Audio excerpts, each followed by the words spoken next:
ابني عمره ما بيحكي لي على أي حاجة بتحصل معاه، وأفضل أسأله أخدت إيه النهاردة يا ابني في المدرسة؟ طب احكي لي إيه المشكلة اللي حصلت في الفصل النهاردة؟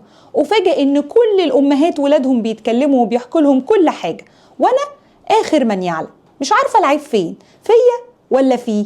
في الحقيقة كتير من الأمهات عندهم نفس الشكوى دي، وأنا بحييكي على اهتمامك بالموضوع ده. حاجات كتيرة ممكن تخلي ولادنا ما يحكولناش عن يومهم، وده بيكون مؤشر لأنهم لو لا قدر الله اتعرضوا لأي خطر ممكن برضو ما يحكولناش. ممكن أكون أنا كأم ردة فعلي عنيفة مع أخطائهم وسلوكياتهم، وده يخليهم يخافوا يحكولي أي حاجة علشان عارفين إن أنا هغلطهم. الإهانة الجسدية بالضرب أو العقاب المفرط بيقطع التواصل بيني وبين ولادي. الانتقاد المستمر واقعد طول النهار مركزة على السلبيات وبس.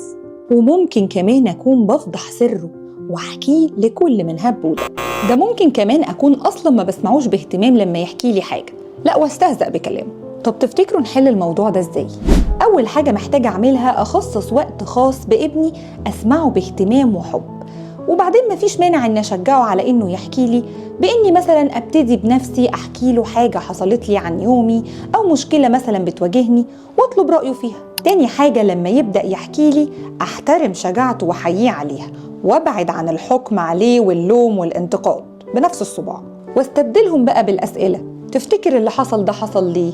وهتحل المشكلة دي إزاي؟ يلا نهدم الجدران اللي بيننا وبين ولادنا ونبني بدلها جسور تساعدنا على التواصل بيننا وبينهم، ودي قاعدة في التربية. في الفيديو الجاي هنتكلم عن الحاجات اللي محتاجين نعلمها لولادنا تساعدهم يحموا جسمهم من أي خطر، وكمان هنعرف إيه الحاجات اللي ممنوع نعملها. تابعوني.